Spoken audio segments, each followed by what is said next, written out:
코로나19가 전 세계로 확산이 되면서 세계보건기구 WHO는 팬데믹을 선언을 했고, 우리 인생에서 처음 겪는 사회적 거리두기, 또 마스크, 또 집합 금지, 원격 교육, 대면, 비대면, 이렇게 생소한 삶의 방식을 우리가 강요받고 있습니다. 그래서 코로나 포스트라고 하는 신조어도 생겨났습니다. 포스트 코로나라고 하는 것은 코로나 이후 다가올 새로운 시대 상황을 가리켜 말하죠. 이 코로나를 기점으로 해서 그 전 시대, 이후 시대로 이렇게 나누어지는 새로운 시대 상황에 대해서 얘기를 하죠. 이제는 디지털 비즈니스 혁신이 가속화될 것이고, 언택트 문화가 일상화될 것이고, 또 홈코노미 시장이 부상될 것입니다. 출퇴근 시간을 다양화한 유연근무제, 또 재택근무제가 실시가 되고, 4차 산업혁명 시대가 가속화될 것입니다. 프로야구, 프로축구, 또 각종 예술 공연과 콘서트는 온라인 관람이라고 하는 새로운 문화 소비 방식이 등장을 할 거예요. 항상 우리는 언제나 우리 앞에 새로운 도전과 새로운 사건이 기다리고 있었고, 또 새로운 변화가 우리 앞에 놓여 있었죠. 하지만 코로나19와 같은 이 같은 길은 아무도 가본 적이 없는 길이에요. 우리는 이미 이 길에 들어섰습니다. 문제는 어떻게 가야 하느냐 하는 거죠. 한 번도 가본 적이 없고 가본 사람도 없는 그런 길을 나섰을 때에 우리를 누가 길잡이 해줄 것인가, 또 어떻게 살아가야 할 것이며 우리에게 필요한 것은 무엇인가 하는 것은 정말 중요한 일이죠. 모두가 다 새롭다, 새거다, 가보지 못한 길이다 얘기는 하고 있지만, 그럼 정작 우리는 어떻게 가야 할 것인가, 특별히 하나님 섬기는 믿음의 사람들은 어떻게 이 길을 가야 할 것인가 하는 것은 심각한 고민이 아닐 수가 없어요. 그런데 성경을 보면 오늘 본문에 한 번도 가보지 않은 길을 걸었던 사람들에 대해서 말씀을 하고 계십니다. 그래서 본문 말씀이 코로나19 시대를 살아가는 우리에게 아주 중요한 기본적인 진리를 우리 가르쳐주고 있다, 그렇게 생각을 합니다. 애굽의 노예 생활을 벗어나서 40여 년 동안 광야에서 생활하면서 그 가운데 광야에서 태어난 그런 신세대들이 있었죠. 40년 동안 인간들이 살 만한 그런 조건이 하나도 없는 광야에서 훈련받고 연단받고 그렇게 어렵게 살았던 신세대들이 이제 여호수아라는 새로운 지도자를 앞세우고 하나님이 약속하신 꿈에도 그렸던 그 가나안 땅을 향해서 계속 진군해 왔습니다. 드디어 요단 강변에 도착을 했어요. 젖과 꿀이 흐르는 그 가나안 땅은 요단강을 건너면 시작이 되는 그런 땅이었죠. 가나안 앞에 요단강이 가로막고 있었습니다. 요단강 건너에는 난공불락이라고 불려지는 여리고성이 버티고 있었고요. 전혀 가보지 못했던 광야와는 전혀 새로운 그런 삶의 길이 그들 앞에 펼쳐지고 있죠. 여호수아서 3장 4절에는 이렇게 말씀을 해요. 너희가 이전에 이 길을 지나보지 못하였음이니라, 이렇게 말씀을 합니다. 예전에는 가보지 못한 길, 처음 가는 길, 생소한 길, 전혀 아무런 준비가 되어져 있지 않은 길, 전혀 미담의 길에 들어섰다라는 겁니다. 이런 이유로 하나님은 이스라엘 이런 새로운 세대에게 명령을 합니다. 두 가지를 명령을 하십니다. 이 말씀이 오늘 우리가 경청해야 할 그런 말씀이라고 생각을 해요. 우리가 경험해 보지 못했던, 우리가 역시 경험해 보지 못했던, 가보지 못했던 그런 길을 간다고 한다면 명심해서 듣고 우리가 실천해야 할 그런 명령이기 때문에 그렇습니다. 이들이 걸었던 길이나 우리가 걸었던 길이나 크게 차이가 있겠는가 싶어요. 전혀 가보지 못한 길을 가려고 하면 오늘 이 부분의 말씀 우리가 보면서 우리 또한 그 말씀을 따라, 그리고 그 말씀을 따라 우리가 가는 것이 더 중요하지 않을까 싶어요. 말씀 성경을 통해서 우리에게 주어지는 교훈이 두 가지입니다. 첫째는 뭐냐면 성결하게 하라라는 거죠. 스스로 성결하게 해라. 그 3장 5절에 있는 말씀을 한번 우리 같이 읽어보죠. 3장 5절 다 같이 시작. 여호수아가 또 백성에게 이르되 너희는 자신을 성결하게 하라. 여호와께서 내일 너희 가운데 기이한 일을 행하시리라. 성결하게 하라, 너 자신을 깨끗하게 하라라는 이런 말씀에 순종하기 위해서 이스라엘 백성들은 자기 신의 옷을 깨끗하게 빨아야 했습니다. 이 말씀이 전제하는 것은 이스라엘 백성들의 옷은 더러워져 있다라는 것이죠. 이거 깨끗하게 이제 세탁하고 깨끗하게 이제 빨라는 거죠. 이 성결하게 하다라는 카다시라는 이 동사의 명사형은 코데시라는 단어입니다. 근데 이 코데시라는 단어는 일반적으로 하나님께 바쳐진 어떤 대상, 하나님께 바쳐진 것에 대해서 얘기할 때 코데시라고 이렇게 얘기를 합니다. 그러니까 성결하게 한다라고 하는 것은 하나님의 속성 자체가 거룩하심이기 때문에 하나님과 관계되는 사물이나 또는 뭐 사람은 부정해서는 안 되는 거죠. 하나님께 바쳐지는 것은 항상 성결해야 되는 것이죠. 요단강을 건넌다. 요단강을 건넌다라는 것보다는 하나님의 역사에 참여한다. 하나님의 기적의 역사, 하나님이 행하시는, 하나님이 역사하시는 그 역사에 참여하려고 하면 이스라엘 백성들은 먼저 성결해야 된다. 하나님이 하시는 그런 일이기 때문에 하나님의 사역에 참여하는 자, 하나님의 역사에, 하나님의 기적의 일들 가운데 함께하는 사람은 똑같이 성결해야 그 역사 가운데 참여할 수가 있는 것이죠. 먼지를 뒤집어서 옷 또는 때국이 흐르는 옷 뭐 이런 것을 깨끗하게 빨아서 말린 후에 단정하게 입고, 그리고 하나님이 역사하시는 그 거룩한 역사에 참여해야 되는 거죠. 여러분, 우리가 하나님의 기사를 보기를 원합니까? 그렇다고 한다면 우리 가운데 주님이 행하시는 기이한 일을 보기를 원한다고 한다면 무엇보다 먼저 해야 할 일이 무엇입니까? 그것은 성결함이라는 거예요. 여러분, 우리는 성결합니까? 우리가 어떤 어렵고 힘든 일을 만나면 그러면 하나님의 기적을 원하죠. 하나님께서 기적을 베풀어 주기를 간구하죠. 그런데 자신은 그 기적에 참여할 수는 아무런 준비가 되어져 있지 않으면서 기적만 달라고 얘기를 하는 경우가 많이 있지 않습니까? 그 주님이 성결하라고 말씀하고 있는 것은 내가 너희 가운데 기이한 일을 행하리라. 그러기 때문에 성결하라 말씀하는 거죠. 이 기이한 일이라고 하는 게 뭐겠어요? 요단강을 가르는 일, 또는 그 땅 강바닥을 마르게 하는 일, 백성들이 아무런 어려움 없이 건너도록 하는 일. 그런데 이런 이적, 이런 하나님의 놀라운 역사 가운데 참여하려고 하면 먼저 성결하라, 그렇게 말씀하시는 거죠. 하나님은 이스라엘 백성들이 나룻배를 만들거나 밧줄을 양쪽으로 묶어가지고서는 그래서 요단강을 힘겹게 건너도록 하지 않았습니다. 그렇게 해서도 될 일도 아니었고요. 그렇게 하기에는 일이 만만하지도 않았습니다. 광야길을 가기에 필요한 것만 가지고 다니는 사람들이 어떻게 나룻배를 만들 수가 있으며 또 물 어떻게 그 끈을 만들어서 밧줄을 만들어 가지고 그래서 그걸 할 수가 있겠어요? 200만이나 되는 이스라엘 백성들이 어떻게 그 밧줄 붙잡고 건너갈 수 있는 그런 걸 만들 수가 있겠습니까? 그런 재료는 전혀 구할 수가 없죠. 서로 어찌 해가지고 건너간다고 합시다. 건너간다고 하더라도 건너가는 도중에 여리고에 있는 군대들이 쏟아져 나와가지고 공격해 온다고 한다면 그럼 어떻게 하겠어요? 마치 을지문덕 장군이 살수 대첩 때 수나라의 100만 대군을 물속에 장사지는 것 같은 그런 비극, 그런 비극을 맞을 수밖에 없지 않습니까? 200만 명이나 되는 사람들이 밧줄을 타고 나룻배로 건너간다고 하는 거, 이 말이 되지 않고, 더더군다나 당시는 겨울철이라서 우기를 만나서 강물이 불어나서 뚜기에 넘실거릴 정도로 큰 물이 흘러내려가고 있었기 때문에 이것은 가능한 일이 아니에요. 그러니까 요단강을 건넌다고 하는 것은 상식적으로 가능하지 않습니다. 이스라엘 백성들의 힘만으로는 결코 할 수 없는 일이죠. 그 많은 백성들이 적의 공격을 받지도 않고 아무런 어려움 없이 무사히 모두가 다 편안히 건넌다, 이건 불가능한 일인 겁니다. 거기는 하나님의 도우심, 하나님의 역사가 있어야만 하는 거죠. 그래서 하나님이 그들에게 말씀하시는 거예요. 내가 건너가게 해줄게. 그러기 위해서는 너희들 자신을 성결하게 해, 이렇게 말씀하고 있는 거죠. 백성들이 옷을 빱니다. 옷을 빨고 거룩하신 하나님이 그들 가운데 역사하셔서 기적을 베풀 수 있는 그런 여건을 만들어 나갑니다. 이 성결을 명령하신 것은 이때만 아니에요. 시내산에서 이스라엘 백성들에게 율법을 주실 때에도 하나님 그렇게 명령하셨습니다. 출애굽기 19장 10절 11절 말씀을 우리 한번 같이 읽어보죠. 다 같이 시작. 여호와께서 모세에게 이르시되 너는 백성에게로 가서 오늘과 내일 그들을 성결하게 하며 그들에게 옷을 빨게 하고 준비하게 하여 셋째 날을 기다리게 하라.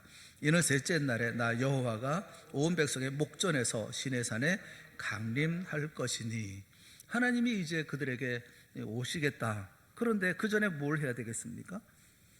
자신들을 성결하게 하고 옷을 빨고 그 일들을 해야 되지 않아요? 거룩한 전쟁을 해야 된다. 정결해야죠. 하나님이 그들을 만난다. 선교를 해야죠. 하나님께서 놀라운 기적을 허락해 주시겠다. 선교를 해야죠. 이제 언약의 말씀을 주시겠다. 선교를 해야 하는 겁니다. 여러분, 거룩함이 우선이라는 것을 우리가 생각을 해야 돼요.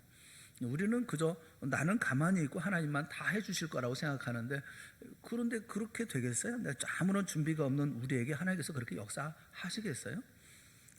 여러분, 그 마가복음 6장 5절에 보면 예수님께서 이스라엘 땅에서 기적을 행하실 때 그렇게 말씀하셔요. 거기서는 아무 권능도 행하실 수 없어 다만 소수의 병자에게 안수하여 고치실 뿐이었다, 이렇게 말씀합니다. 아무런 권능도 행하실 수 없었다 그래요. 예수님 무슨 권능이 생겼다 없었다 뭐 그렇게 하시는 분입니까? 그렇지 않잖아요. 그럼 왜 아무런 권능도 행하시지 않으셨습니까? 왜 그러냐면 그 다음 절 말씀이 있어요. 마가복음 6장 6절 다 같이 보겠습니다. 다 같이 시작. 그들이 믿지 않음을 이상히 여기셨더라. 뭐겠어요? 믿음이 없이 죄로 더러워진 사람들 가운데 주님이 일하시지 않으셔요. 주님의 능력과 선하신 계획도 인간의 부정함과 그리고 불경건에 의해서 제한될 수도 있겠다, 그런 생각을 해보는 거예요. 사도 바울도 디모데에게 권면했죠. 디모데후서 2장 20절과 21절 말씀에 보면 그릇에 대한 말씀을 합니다. 큰 집에는 금그릇도 있고 은그릇도 나무그릇도 질그릇도 다 있다는 거죠. 거기 귀하게 쓰는 것도 있고 천하게 쓰는 것도 있다. 근데 그 다음에 하시는 말씀이 그러므로 누구든지 이런 것에서 자기를 깨끗하게 하면 귀히 쓰는 그릇이 되어 거룩하고 주인의 쓰심에 합당하며 모든 선한 일에 준비함이 되리라, 이렇게 말씀을 하고 있어요. 중요한 게 뭡니까? 금그릇이든 은그릇이든 나무그릇이든 질그릇이든 깨끗해야 사용이 되는 거 아니겠습니까? 주님이 주시는 복을 받기 위해서 우리에게 닥치는 여러 가지 어려운 문제를 풀어나가기 위해서 주님이 역사하시는 기이한 일을 우리가 보려고 한다면 우리가 먼저 거룩하신 주님과 연합이 되어줘야죠. 그렇게 될 때 우리는 하나님의 통치가 있는 통축복의 땅에 들어갈 수가 있는 것 아니겠어요? 하나님의 역사의 땅에 우리가 들어갈 수 있는 것 아니겠습니까? 코로나19 시대에 우리가 할 그것은 답답하고 어려운 일을 당할 때 우리가 해야 될 것, 그게 뭐겠어요? 첫째가 성결함이죠. 성결함을 이루어야죠. 거룩한 주님의 땅에 성결함으로 들어서야, 그래야 그 땅에서의 놀라운 이적을 보는 거 아니겠어요? 두 번째는 언약궤를 따르라라는 겁니다. 여호수아 3장 3절에 있는 말씀을 우리 한번 같이 읽어봅시다. 시작. 백성에게 명령하여 이르되 제사장들이 너희 하나님 여호와의 언약궤를 메는 것을 보거든 너희가 있는 것을 떠나 그 뒤를 따르라. 명령은 두 가지예요. 성결하라, 또 하나는 언약궤를 따르라. 쉽죠? 성결하라, 자신을 깨끗하게 하고 옷을 빨고 다 깨끗하게 하고 그러고 난 다음에 법궤를 따라가는 거 어렵지 않잖아요. 언약궤는 십계명과 또 만나 그다 아론의 쌍난 지팡이가 들어있는 것이 언약궤죠. 하나님의 법궤죠. 이스라엘 백성들이 시내산에 있을 때 하나님께서 궤를 만들라 하셨어요. 그 궤짝 안에 하나님 직접 써주신 십계명의 돌판을 넣도록 하고, 또 이스라엘 백성들을 40년 동안 먹여 살렸던 신비한 양식 만나를 항아리에 담아서 놓도록 했습니다. 그리고 아론의 쌍난 지팡이까지. 그래서 다 봉한 후에 특별히 그것을 이제 모셔놓았죠. 이 법궤, 이 언약궤는 두 가지 상징이 있습니다. 하나가 뭐냐면 하나님이 여기 계신다라는 거예요. 여기 이 자리에 하나님이 계신다라는 의미를 가지고 있어요. 이스라엘 백성들이 하나님이 보이지 않잖아요. 어디서 찾을 수 있습니까? 법궤를 볼 때마다 하나님이 저기 계시는구나, 하나님이 우리 가운데 계시는구나, 우리와 함께 계시는구나, 이렇게 항상 안심하고 의지할 수가 있었어요. 또 하나는 그 안에 율법이 있구나, 하나님의 말씀이 있는 것, 하나님의 말씀이 말씀하시고 우리를 교훈하시는 것, 이렇게 법궤를 볼 때마다 그들은 생각했습니다. 이런 상징적인 의미를 갖고 있죠. 제사장들이 법궤를 어깨에 메고 갈 때 백성들은 이제 그 뒤를 따르라. 그런데 2000규빗 정도 떨어져서 오라, 이렇게 말씀을 해요. 2000규빗을 미터법으로 환산하면 한 1km 정도, 1km 정도 되는 그 거리예요. 그러니까 1km 정도 거리를 두고 백성들 보고 따라오라고 말씀을 하십니다. 이유가 있겠죠. 왜 1km 거리를 두고 따라오라고 하셨을까요? 어쩌면 하나님의 거룩을 범하지 않도록 하기 위한 것, 또 하나님이 어떻게 인도하시는지를 모든 백성들이 다 볼 수 있도록, 진중하게 볼 수 있도록 거리를 두고 보는 것이죠. 또 백성들이 혹여라도 급하게 달려가지 못하도록 1km의 거리를 두고, 그래서 하나님이 빠르게 가시면 또 빠르게 따르고, 또 천천히 가시면 천천히 따라오고, 오른쪽으로 가면 오른쪽, 왼쪽으로 가면 왼쪽으로 가도록. 한 번도 가보지 못하게 가나안 땅에 들어갈 때 하나님이 명하신 건 두 가지입니다. 성결하라, 법궤를 따라오라. 이 두 가지였어요. 스스로 성결하게 하라, 기적을 행하겠다. 법궤를 따라오라, 그러면 내 길이 열릴 것이다. 전임 미답의 길을 향해서 바로 옮겨놓는 이스라엘 백성들에게 이 두 가지를 요구하셨거든요. 오늘 우리가 코로나 시대를 살고 우리가 참 이런 재개발로 인해서 참 어렵잖아요. 우리가 갈 길도 찾아야 되고 어떻게 가야 될지 모르는 이런 어려운 가운데 있지 않습니까? 또 재개발로 사업장도 옮겨야 돼서 참 안타까운 마음이 많아요. 이제 재개발하기 전에는 꼭 괜찮은데 주장로님 말씀 들으니까 28년 6개월, 7개월 거기 머문 그 주치과가 28년 그렇게 계셨대요. 야, 거기 그냥 평생 계신 거죠.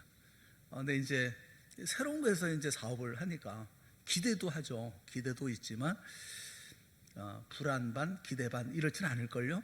기대 30%, 불안 70% 아마 이렇게 불안이 더 많지 않을까 그런 생각이 들어요. 보니까 그렇더라고요. 이영순 권사님네도 이제 11월 2일 날 이제 식당 문을 연다 그러는데 이제 제가 가봤거든요. 거기 어디라고 그래가지고 어딜까 그래서 제가 가봤어요. 가면서 이렇게 보니까 분명히 그 자리 같더라고요. 현수막도 달아놨어요. 30년 집밥 했던 이러면서 이게 현수막을 달아놨더라고요. 그런데 그 옆에 식당이 또 하나 있어요. 식당이 붙어 있더라고요. 여기 식당 2개. 이렇게 안에 들여다보니까 그 주인 아줌마가 되게 싸납게 보이더라고요. 굉장히 걱정이 돼가지고 영승 권사 이거 버틸 수가 있을래나 이런 생각이 들어서 싸우면 어떡하나 이런. 누군가는 그런 얘기 하더라고요. 영승 권사님도 만만치 않아요. 이러다. 글쎄 싸우면 되겠어요. 이게 그 옆에 식당이 은혜 식당이더라고요. 이름이 은혜. 이 이름이 왜 은혜일까? 그런 생각이 좀 들긴 하는데 참 걱정이 많이 되더라고요. 사이좋게 잘 이렇게 서로 한쪽은 또 식당이고 여러 가지 메뉴, 또 이쪽은 집밥처럼 하나만 하는 그런 메뉴. 참 잘 됐으면 좋겠다 싶은데 쉽지 않고 가정 이런 사업들을 다 옮겨가면 다 어렵잖아요. 어떻게 이 사업이 진행되어질 건지 양병원 집사님네도 거기 가가지고 지금 하고 있는데 잘하고 있는지 손님은 좀 있는지 그냥 마음이 좀 답답하고 그러지 않습니까? 이 삶의 터전을 우리가 또 옮겨야 되잖아요. 나 이사도 가고 새로운 곳에 가야 되고 또 이사 갈 때 또 걱정도 있고 많은 어려움도 있지 않습니까? 거기 가면 또 좋은 사람들이 살래나 또 그곳에 좀 머물면서 또 어려움은 없을까 이런 저런 생각들이 많이 있잖아요. 어쩌면 기대도 있지만 또 두려움도 많은 것이 사실 우리들 아닙니까? 여러분 우리가 그 앞에 마치 요단강이 막 흘러가는 것처럼 도무지 건너갈 염두가 나지 않는 것 같은 오늘날의 삶을 우리가 살고 있지 않습니까? 우리가 삶을 이때까지 어떻게 살아왔나요? 7.8기로 악착같이 살지 않았습니까? 근데 우리가 이런 일을 당하면 참 막막하거든요. 다 어떻게 삶의 터전도 옮겨야 되고 모든 것도 새롭게 시작해야 되고 이제 해도 되는 건지 잘 될 수 있는 것인지 여러분 여기 하나님의 기적이 아니면 우리가 살 수가 있을까요? 코로나19 하나님의 기적이 필요하죠. 전혀 새로운 것에서 다시 시작하는 우리의 사업 하나님의 기적이 필요해요. 우리의 일터와 경제적인 어려움 하나님의 기적이 필요합니다. 성도 가운데 이주해야 되는데 그런데 아직 이 집을 구할 수가 없어서 또 이게 잘 맞질 않아서 그래서 몇 개월 동안 어떻게 길에서 보내야 하나 이런 안타까움도 있어요. 그런 분들을 보면서 참 기도하면서 하나님이 인도해 주실 것이라는 믿음을 좀 갖기는 하지만 얼마나 속상하고 답답할까 안타까울까 이런 생각이 좀 많이 들어요. 하나님의 기적이 필요해요. 우리 앞에 도도히 흘러내리는 건널 수 없는 요단강을 갈라주시고 그 땅을 마른 땅으로 지나가면서 찬송하면서 건너갈 수 있는 이런 하나님의 기적이 우리한테는 사실 필요하거든요. 여러분 하나님이 누구십니까? 하늘과 땅을 창조하신 영원하신 우주의 주인 아니십니까? 하나님이 누구십니까? 홍해를 갈라서 이스라엘 백성을 건너게 하신 전지전능하신 분이잖아요. 하나님이 누구십니까? 땅 광야에서 하늘로부터 만나를 내려서 40년 동안 수백만 명의 굶주린 백성을 먹여 살리신 분이잖아요. 하나님이 누구십니까? 메마른 광야에서 바위를 깨뜨리고 그 강물처럼 그 바위에서 생수가 솟아나오게 하신 분이 아닙니까? 하나님이 누구십니까? 죽은 자를 살리시는 생명의 주인 아니십니까? 여러분, 그러니 우리가 그 주님을 의지하고 하나님을 의지하고 삶을 살아야죠. 내 머리로, 내 생각으로, 내 판단으로, 내 계획 가지고 내가 뭘 할 수가 있겠어요? 시편 105편 4절의 말씀을 보면 이렇게 말씀하죠. 여호와와 그의 능력을 구할지어다. 여호와를 구하고 그의 능력을 구할지어다. 그리고 그의 얼굴을 항상 구할지어다. 하나님의 얼굴을 보면서 사는 삶, 그런 삶이 필요한 것 아니겠어요? 이루기 위해서 우리가 제일 먼저 해야 할 일은 뭐냐면 성결하라. 성결하라 라는 말씀 좀 들으세요. 기적복을 보기 원하십니까? 하나님께서 길을 열어주시기를 원합니까? 하나님 땅에 들어가세요. 하나님 땅에 들어갈 수 있는, 하나님의 역사에 참여할 수 있는 그런 성결함을 가지세요. 베드로전서 1장 16절에 내가 거룩하니 너희도 거룩할지어다 말씀하고 있잖아요. 하나님이 거룩하시잖아요. 그러면 우리 거룩한 자리에 나가야죠. 하나님의 기적의 땅에 들어가려고 하면 거룩해야죠. 먼저 스스로 성결해야 되죠. 미워하고 증오하고 용서하지 못한 이런 더러운 생각들을 가슴에 품고 있는데 어떻게 주님이 기적을 행하시겠어요? 가정에 죄가 있는데 그 가정의 어려운 문제를 하나님이 해결해 주실까요? 냄새가 온 사방에 진동하고 있는 그런 가정에 하나님의 기적이 임할까요? 야고보서 4장 8절 말씀에 보면 하나님을 가까이 하라 그리하면 너희를 가까이 하시리라 그렇게 말씀하죠. 가까이 한다는 말은 회개하는 거잖아요. 주 앞에서 우리가 거룩한 삶을 살아가는 것이잖아요. 그러면서 말씀하시는 것이 죄인들아 손을 깨끗이 하라 두 마음을 품은 자들아 마음을 성결하게 하라 그렇게 말씀하잖아요. 여러분, 우리가 성결에 실패하는 이유는 약해서가 아니에요. 하나님이 우리에게 말씀을 들려주셨죠. 또 성령이 우리 마음속에 거하게 하셨죠. 하나님이 우리로 하여금 교회를 통해서 말씀을 듣게 하시고 또 훈련받게 하시잖아요. 어지간한 거 우리가 다 감당할 수 있는 능력을 우리에게 주셨잖아요. 왜 성결함에 실패합니까? 왜 죄와 손을 잡습니까? 순종하지 않으려고 하니까요. 순종하려는 의지가 약하기 때문에 그런 것 아니겠어요? 순종하겠다고 결심만 바로 서면 우리 성결을 이룰 수 있지 않겠어요? 우리 안에 성령님께서 도와주지 않겠어요? 여러분, 거룩한 삶을 사십시오. 어려운 때일수록 그냥 우왕좌왕할 것이 아니라 그럴 때일수록 우리가 성결해야죠. 내가 먼저 하나님 앞에 성결을 하고 그 다음에 하나님의 이적, 하나님의 기적을 기다려야죠. 하나님의 길 열어주심을 기다려야 되지 않겠어요? 그렇게 말씀하고 있잖아요. 이스라엘 백성들이 여리고성을 돌 때도 하나님 명령대로 순종하잖아요. 법궤를 앞세우고 그 말씀에 순종하며 가잖아요. 여러분, 성결이 우선이라는 것을 꼭 기억하세요. 예전에 한번 책에서 읽어본 얘기입니다만 린드버그라고 하는 분이 있잖아요. 1930년대 프로펠러 단발기죠. 단발기를 몰고 대서양을 횡단했던 그런 사람이죠.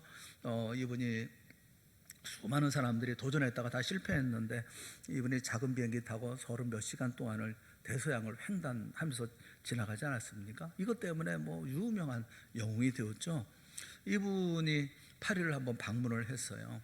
그가 온다는 말을 듣고 수많은 사람들이 인파들이 다 몰려들었습니다. 그 린드버그에 가서 이제 그곳에 가서 이제 얘기도 하고 이제 연설도 하고 이런 사진도 찍고 이런 일들이 있었던 것 같아요. 그런데 어떤 회사 사장님이 참 좋은 기회겠다 하는 생각이 들어가지고 그래서 자기 제품을 좀 광고해야 되겠다. 근데 이 회사는 어떤 회사냐면 담배 회사 사장이에요. 그래서 담배 회사 사장이 린드버그에 가가지고 담배 한 개피를 이렇게 주면서 선생님 이거 손에 껴도 좋고 입에 물어도 좋으니까 그냥 포즈만 한번 취해 주십시오. 그러면 사진 한 장 찍는 대가로 내가 5만 불을 드리겠습니다. 그랬대요. 당시에 5만 불은 작은 돈이 아니거든요. 큰 액수거든요. 물론 어떤 면에서 성경에 담배라는 용어 안 나오잖아요. 그런데 그 당시 그 미국 그리스도인들은 이런 담배, 술에 대해서 굉장히 엄격했었죠. 그래서 이 술과 담배에 대한 죄라고 이렇게 금기시하고 있었기 때문에 이것이 사회를 더럽히고 있었기 때문에 그래서 이런 부분에 대해서는 아주 금기시하고 있었는데 근데 사장이 이런 제안을 하니까 린드버그가 얼굴 표정을 싹 바꾸면서 그랬다고 그래요. 선생님, 저는 세례교인입니다. 이렇게 한마디로 거절을 했다고 그래요. 이게 신문에 대문짝만하게 실렸습니다. 파레 신문에 기사로 나오고, 많은 경건한 그리스도인들이 그 이야기에 감동을 받아가지고 그래서 성금을 모아서 보냈어요. 얼마나 보냈냐면 10만 불을 보냈다고 그래요. 여러분, 뭐 얼마를 줬냐 받았냐가 중요한 게 아니고 성결해야죠. 성결함을 이루어야 되는 거 아니겠어요? 여러분, 그 기적을 원하고 또 요단강이 가로막힐 때 요단강의 물이 끊어지고 저 위에서 끊어지고 마른 땅으로 걸어가기를 원한다고 한다면, 그럼 첫째 우리가 뭘 해야 되죠? 성결하라. 성결하십시오. 그리고 우리의 삶 속에 필요한 게 뭡니까? 참 어렵고 답답할 때 필요한 게 뭡니까? 안내자잖아요. 안내자. 이스라엘 백성들에게 법궤가 안내자죠. 우리에게도 법궤가 필요하지 않습니까? 법궤만 따라가면 요단강에 이를 것이고, 법궤만 따라가면 요단강을 지나갈 것이고, 마른 땅으로 지나갈 것이고, 법궤만 따라가면 여리고성도 문제가 안 되지 않겠습니까?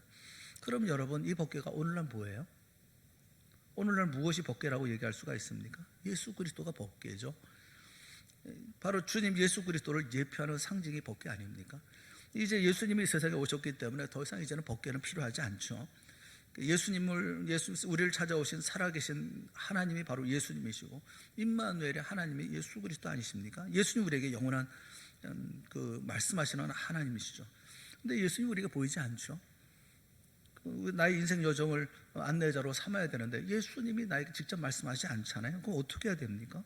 부활하고 승천하시고 예수님 우리에게 더 이상 보이지를 않아요. 예수님을 어떻게 믿고 따릅니까? 여러분, 예수님 안내자로 삼고 따라가시는 방법이 있죠. 그게 뭡니까? 하나님의 말씀이잖아요. 말씀을 펴면 우리의 인생길을 인도하기 위해서 준비하고 계신 예수 그리스도를 만날 수가 있어요. 성경 말씀을 읽고 또 설교를 듣고 말씀을 배울 때 성령이 우리 마음을 감동시키지 않습니까? 깨닫게 하시지 않습니까? 성령께서 하나님의 말씀을 통해서 살아계신 예수의 음성을 듣게 하시지 않습니까? 하나님의 말씀을 대할 때 성령께서 우리 마음속에 역사하시죠. 그래서 이 말씀을 들을 때 위로받고, 말씀을 들을 때 격려함을 받고, 말씀을 들을 때 새심을 얻고 두려움이 사라지죠. 말씀 가운데 살아갈 때 지혜롭고 명철하고 분별력이 생기죠. 어떻게 해야 될 건지, 어떻게 살아야 할 것인지 알 수 있잖아요. 시편 119편 105절에 보면 주의 말씀은 내 발의 등이요 내 길의 빛이니이다 라고 말씀하고 있지 않습니까? 이런 간증들은 여러분 마음속에 잘 이렇게 담으셔야 됩니다. 주여 말씀하여 주시옵소서 내가 듣겠나이다. 주여 가르쳐 주시옵소서 제가 마음속에 명심하겠습니다. 주님 제게 길을 보여주시옵소서 내가 그 길을 가겠나이다. 이렇게 주의 말씀을 따라서 성큼성큼 이 믿음의 걸음을 내걷는 우리가 되어줘야 되는 것이 아니겠어요? 보면서 어렵고 힘든 일을 만나면 우리는 모두가 다 당황스러워요. 그래서 어떻게 해야 될지를 몰라가지고 그냥 뭐 분주하기만 하고 마음만 분주하고 밤잠도 못 자고 뭐 어떻게 하지를 못해요. 여러분 말씀을 보세요. 말씀을 보면 우리에게 말씀해 주고 계시잖아요. 성결하라 말씀하고 있고, 그리고 법궤를 따르라 말씀하고 있잖아요. 하나님의 명령에 따라서 순종해서 살면 되잖아요. 나머지 주님께 맡기고 주님께서 인도하시 그 길로 가면 되잖아요. 가장 좋은 길로 인도하시지 않겠어요? 마른 길로 인도하시지 않겠어요? 잠언 3장 5절 말씀에 보면 너는 마음을 다하여 여호와를 신뢰하고 내 명철을 의지하지 말라 그렇게 말씀하고 있어요. 마음을 다해서 여호와를 신뢰하고 내 명철을 의지하지 말라. 여러분 마음을 다하여 여호와를 의뢰하는 방법은 하나님의 말씀 앞에 겸손해지는 거예요. 잠언 3장 6절에 너는 범사의 그를 인정하라 그리하면 내 길을 지도하시리라 그렇게 말씀을 합니다. 요단강물이 우리 앞에 우레소를 내면서 흘러가는 그냥 뚝에 찰랑찰랑 할 정도로 그런 놀라운 이런 엄청난 일들 답답한 상황 속에 놓여 있었지만 법궤를 맨 제사장들이 그곳에 발을 들여놓는 순간에 저 위에서 물이 끊어지잖아요. 저는 그 말이 너무 재밌어요. 여러분 상상해 보세요. 제사장들이 법궤를 메고 물속에 들어갈 때 물이 흐릅니까? 안 흐릅니까? 딱 끊어진 건가요? 안 그렇잖아요. 저 위에서 끊어졌어요. 그러면 끊어진 부분 거기서 물이 다른 쪽으로 흘러가 버리고 말았어요. 그러면 이쪽 흘러가는 물은 계속 흘러내려오잖아요. 그러니까 제사장들이 법궤를 메고 들어가는 동안 물은 계속 낮아지겠죠. 하지만 물이 없어지는 것은 아니잖아요. 중간에 갔을 때 물이 다 없어지고, 그래서 이스라엘 백성들이 그 가운데를 지나가는 거 아닙니까? 어렵고 힘든 일이 있어도 그 말씀을 믿고 의지하고 들어가는 거예요. 홍해가 갈라질 때 어디서부터 갈라집니까? 동쪽에서부터 바람이 불어옵니다. 우리는 서쪽에 있는데 저 홍해 저 끝에 저 반대쪽에서 바람이 불어서 물을 갈라오고 있어요. 우리는 보입니까? 안 보이잖아요. 하지만 물은 갈라지고 있다고요. 우리가 말씀에 순종하고 가면 주님께서 길을 갈라서, 그래서 우리로 길을 열어주실 터인데 저 위에 이미 물이 끊어져서 지금 흐르는 물은 잠시 있으면 다 흘러가 버리고 말 것인데 우리는 불안해하고 두려워하고 있잖아요. 우리가 전인미답의 길에 들어섰어요. 아예 가보지 못한 길에 들어섰어요. 그런데 믿음의 사람들은 다 그런 길을 걸었다고요. 전혀 가보지 못한 길을 걸어왔다고요. 믿음의 사람들이 가는 길은 항상 그랬잖아요. 어느 길이든지 기적은 필요합니다. 하나님의 도우심은 필요합니다. 그래서 그 길을 걸어가지 않았습니까? 어떻게 걸어갑니까? 성결함으로 걸어가죠. 하나님의 역사에 동참하기를 원하십니까? 하나님의 기적의 자리 가운데 참여하기를 원하십니까?